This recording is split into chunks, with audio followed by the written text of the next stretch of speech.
لو أنزلنا هذا القرآن على جبل لرأيته خاشعا أنزلنا هذا القرآن على جبل لرأيته خاشعا أنزلنا هذا القرآن على جبل لرأيته خاشعا متصدعا من خشية وتلك الأمثال نضربها للناس لعلهم يتفكرون.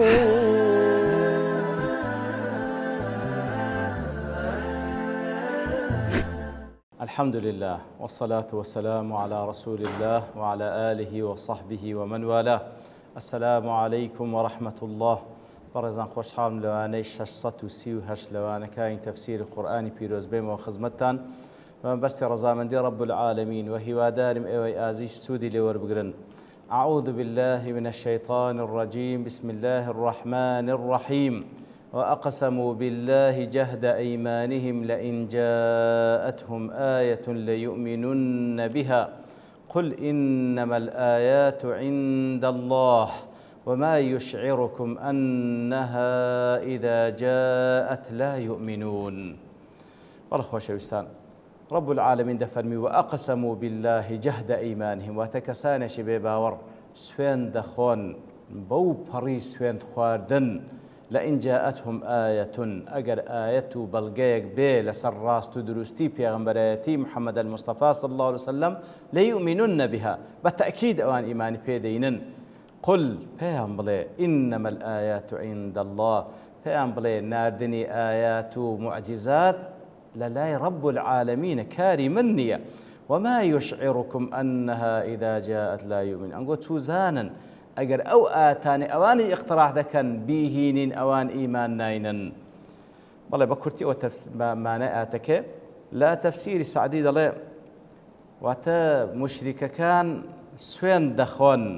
ئەو مشریکانەی کەوا پەیامی پێغەمبەر صلی الله عليه وسلم بەدرۆ دەزانن سوێن دەخۆن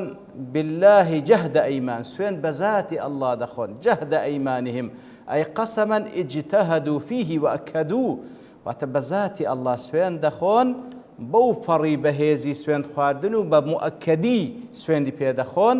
لئن جاءتهم آية ئەگەر ئاەتێک بێ بەڵگەبی لەسەر پێغەمبەرایەتی محەممەد المصطفى صلى الله عليه وسلم ليؤمنن بها ئەوە بەتەئکید ئیمانی پێدەینن. وەکو الشيخ ناصر السعدي دەڵێ وهذا الكلام الذي صدر منهم ئەو قسەی کە ئەوان دەیکەن لم يكن قصدهم فيه الرشاد ئەو قسەی ئەوان دەیکەن مەبەستیان ئەوە نییە کەوا بگەنە ڕاستی و دروستی وەڵا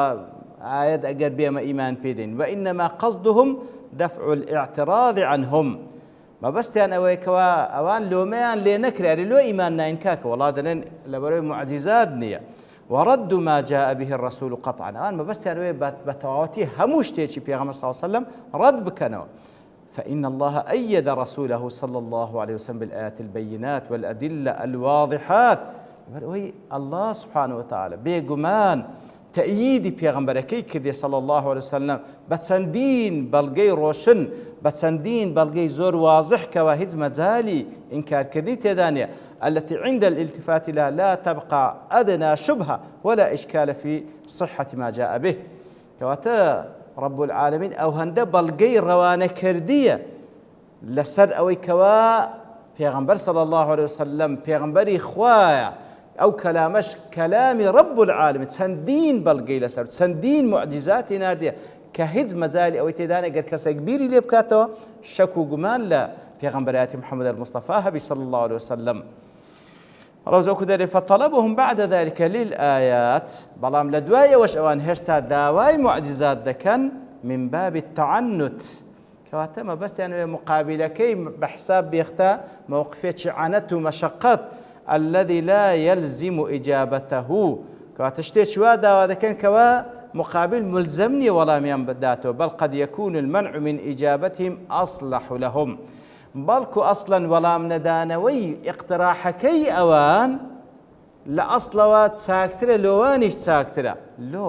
فإن الله جرت سننه في عباده رب العالمين سنتي خوي وادانا لبو بندكاني أن المقترحين للآيات على رسلهم أواني كوا بيشنياري معجزات دكن لبو بيغمبرانيان كخواي قول لبو منيري إذا جاءتهم أجر رب العالمين بيشنياري كأوان زيبك أو معجزاتان بنير كأوان داواي دكن فلم يؤمنوا بها إيمان بينين يعاجلهم بالعقوبة سنتي خواي قولوا هر كسيك هر أمتك داواي معجزي لبيغمبركي كربي أو عند معجزي كبيتي أو دلي بي أو نخواتوا هێشتا داوای معجزاتی کە بکە خوای گەورە ئەگەر داوای ئەوان جێبەجێ کردبی ئیمان نەینن خوای گەورە لەو حاڵەتەی عەزابی ناتە سەریان کەواتە وەڵام نەدانەوەی اقتراح و پێشنیاری ئەوان ئەسڵەن لە مەسلەحەتی وانی شەو و ئەگەر مەسەلەش قەناعەت بیتەن ئەوەندە بەڵگە و دەلیل خوای گەورە ناردیتی لە معجزات لەسەر ڕاست و دروستی پێغەمبەرایەتی پێیان سەڵسەن لە بۆ هەر کەسێک خاوەن عەقڵ کە بیەوە ئیمان بینی. والله جاء سبب نزول واتى ابن جرير رحمتي خواي لبي ابن جرير الطبري بسند كوا بخوي هنايتي ولا محمد كري كعبي خرضي دلي كلم نفر من قريش رسول الله صلى الله عليه وسلم فقالوا له كسانق لقريش قسان لقال رسول الله صلى الله عليه وسلم قلت يعني يا محمد تخبرنا أن موسى كان معه عصا ضرب بها الحجر فانفجرت منه 12 عينا أتو بخل ما باز ذكي فعلا القرآن في باز كلا كموسى عليه الصلاة والسلام دار عصاية بيبو كاتكوا لو بردد داتا وكو معجزيك خواي قور سبحانه وتعالى كبني إسرائيل داوي أو ده كان لو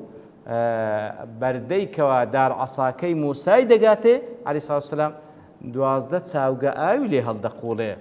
وتخبرنا أن عيسى كان يحيي الموتى وهروها أتباز ذكر بما كوا عيسى عليه الصلاة والسلام وكو معجزيك بإذن رب العالمين مردي لسردسي زندي دبوة وتخبرنا أن ثمود كانت لهم ناقة وهروها باز لو ذكر كوا ثمود كقوم صالحة خواي قول سبحانه وتعالى لبردك دا حشتريشي لو خلق كردن فأتنا بآية من هذه الآيات حتى نصدقك ديك لو آتاني كوا باز ذاك لبو باخ بيغمبران كهاتيا لبو إيمش بينا تاوك إيمش باورد بيبكين فقال لهم رسول الله صلى الله عليه وسلم بيان صلى الله عليه وسلم بياني فرمو أي شيء تحبون أن آتيكم به سمعوا جزيك بيتان خوش بيت تاوك وقنعت بينا قالوا تجعل لنا الصفا ذهبا شياي صفا تشيوي صفا بابي بتزير لبيش ساومان فقال لهم فإن فعلت تصدقوني أجر فعلا دوام كر خواي قورا واي كرد باورون بيدكن قالوا نعم بالي باور بيدكن والله لئن فعلت لنتبعنك أجمعون والله أجر وابكي داوا لخواي قورا بكي خواي قوراش أو تشي ومان لو بكات الزير همومان إيمان بيدين شوين تو دكوين فقام رسول الله صلى الله عليه وسلم يدعو يتر بيغمبر صلى الله عليه وسلم داواي لخواي قورك سبحانه وتعالى فجاءه جبريل هات عليه السلام فقال إن شئت أصبح الصفا ذهبا أقردت فعلا بياني تشيوي الصفا لبيان دبي تزير على أن يعذبهم الله إذا لم يؤمنوا بلام أقر إيمان نين اللدواء أو معجزة خواي قور سزايان ددا وإن شئت أقر دشتوي فاتركهم حتى يتوب تائبهم أقر دشتوي واز لجيب ذكرني أو داوا كاري أوان بينا تاوكو أوي بخوي خيري بيوي توبة بك بخوي توبة دكا فقال صلى الله عليه وسلم صلى الله عليه وسلم فرمي بل أتركهم حتى يتوب تائبهم بركوازيان لدينهم حتى أوي كخيري بيوي توبة دكا با توبة بك فأنزل الله تعالى قوله وأقسم بلا جهد أيمان بيتر خواي قولا أو آتي دابزاند بلا أوزد فرمي قل بيان بلي إنما الآيات عند الله بيان بلي آيات هناني معجزات للاي خوايا سبحانه وتعالى هو الذي يرسلها إذا شاء أو ذاتي دينيري أقر ويستي لسربي ويمنعها إذا شاء منعدك أقر ويستي لسربي ليس لي من الأمر شيء بلي ئەگەر چی ڕەسوول الله صلی الله عليه وسلم پێیان بڵێ ئەوە لە دەسەڵاتی مندا نییە، ناردنی معجزات و یان نەناردنی ئەوە هەمووی کاری خوایە سبحانه وتعالى لە دەسەڵاتی مندا نییە. فطلبكم مني الآيات ظلم لويا كاتك وداوام معزاد لمن دكن أو ظلم تجاوزك وطلب لما لا أملك داواشتك من لذا كان صلاتي من دانية، وإنما توجهون إلي توضيح ما جئتكم به. بلام أويكوا لسرنجوة توجيه من كان أويكوا أو بياميك بيما لأن رب العالمين بيروان كرام لبوتان رون بكموا وتصديقه براس لبوتان باز بكن وقد حصل أوشم كردية رون كردنوام داية بيانم كردية. ومع ذلك فليس معلوما أنهم إذا جاءتهم الآيات يؤمنون ويصدقون. ما باشش بزانا أجر تي أو بيشنياري أوانيش دكن أجر أوش جيب جيبي لبويان مسوغرنيك أوان إيمان دينا، بل الغالب ممن هذه حاله أنه لا يؤمن.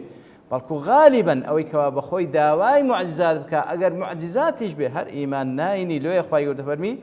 وما يشعركم أنها إذا جاءت لا يؤمنون، يعني تي أي وما يدريكم أيها المؤمنون الراغبون في إنزال هذه الآيات طمعا في إسلام هؤلاء المشركين.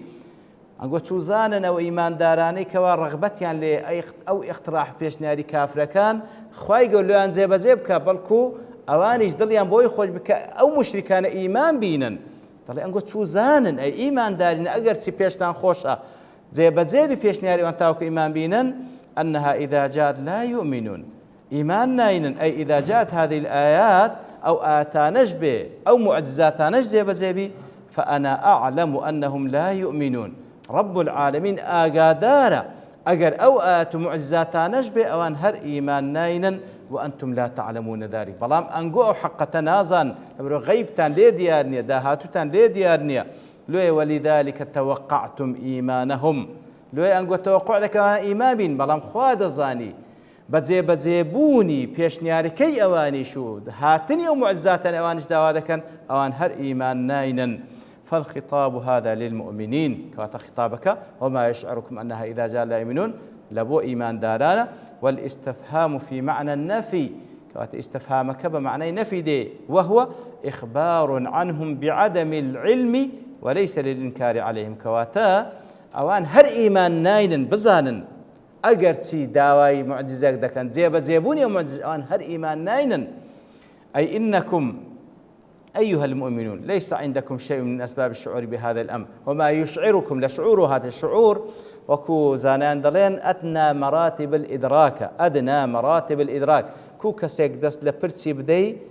هستي بيدك على بروي برتس شعور بعضين أعصابي كمي تيدا لبوي كوا أجر آجاد لنبي كسيك دست لبرتس بدا فرقي لقلوي كوا دست لبيستد بدا كواتا أدنى مراتب إدراكش تانية لوي كوا أوان كاتك آتكان كدي أوان إيمان بين لبرخواد زاني أوان هر إيمان ناينان لولا لدواتر دفرمي ونقلب أفئدتهم وأبصارهم كما لم يؤمنوا به أول مرة ونذرهم في طغيانهم يعمهون. كواتا أفئدة وأبصار واتا دڵەکانیان کەوا جێگای بیرکردنەوە ئیمان هینانە و ئەبساڕ و چاوەکانیان کە وەسیلەی لە بۆ بینینی ئايات خوای گەورە تەقلیبی دەکەین وەری دەجێڕین کەما لەم یؤمنوا به ئەوەل مەڕە هەر وەکو یەکەم جار ئیمانیان نەهینە کاتێکەوە پێغەمبەر صلی الله عليه وسلم حقەتەکان لێ باسکردن ونذرهم في طغيانهم يعمهون لێیان دەگەڕێن لە طغیان و سەرپێچیەکانی خۆیان يعمهون أي يترددون لا بوس شوية سريان لي بشوية تردديان هبي بلا وزا وكل تفسير السعدي بوس شوية أي ونعاقبهم سزايان ددين إذا لم يؤمنوا أول مرة يأتيهم فيها الداعي كواتا سزايان دين كاتك يكم زار بيغمبر عليه الصلاة والسلام أو حقتي بيراغان دين كأوان إيمانيان بينهنا وتقوم عليه الحجة إقامة الحجة لسر كرابوي كوا بيغمبر أو حقان بيراغان عليه الصلاة والسلام كاتك وان لأصل استعداديان نبو إيمان بين لدواي كوا بيامي حقيان بيغيشت عقوبيان دين بتقليب القلوب دڵەکانیان وەردەجێڕین والحەیلولە بەینەهم وبەینە الئیمان والحەیلولە بەینەهم وبەینە الئیمان ئیتر لە دوایەوەکەوە ئەوان ئیستعدادیان نەبوو ئیمان بینن ئێمەش دڵەکانیان وەردەجێڕین وا دەکەین کەوا ئیمان نەینی وعدم التوفيق لسلوك الصراط المستقيم تسيدي موفقيان ناكين يانمتيان نادين كواوان راس طريقاك بقر نبر أو زاد الله وهذا من عدل الله وحكمته بعباده أو هل سكوتي أو تعاملي رب العالمين لقلب دكاني أو بري عدالته أو بري حكمته فإنهم الذين جنوا على أنفسهم أوان بخويان زيناتيان لقلب نفس خويان كر وفتح لهم الباب فلم يدخلوا درجان لو كراوة أو هنسوا الناو أو درجاء ورجاء راس وبين لهم الطريق فلم يسلكوا أو رجاء لبو بيان كرا أوان ناقر تبر فبعد ذلك إذا حرموا التوفيق لدواي أوا كخواي قور التوفيق ويارمتي خوي ليان محروم دكا كان مناسبا لأحوالهم قرب بيستي خويتي لبري أوان بخوان يكم زار هليان نبجار إتر بوشي ويا خواهی گەورە باسی کەسانێک دەکات دیارە زانایانی تر بە شێوەیەکی کەشیان لێک دایتەوە بەڵام لەبەر تەوابوونی کار لێرە دەوەستین بە پشتیوانی رب العالمین لەوانەی داهاتوو دێن و خزمەتەوەتە و زیاتر ڕوونی دەکەینەوە وصلى الله وسلم على نبينا محمد وعلى آله وصحبه أجمعين وآخر دعوانا الحمد لله رب العالمين لو أنزلنا هذا القرآن على جبل لرأيته خاشعا أنزلنا هذا القرآن على جبل لرأيته خاشعا أنزلنا هذا القرآن على جبل لرأيته خاشعا متصدعا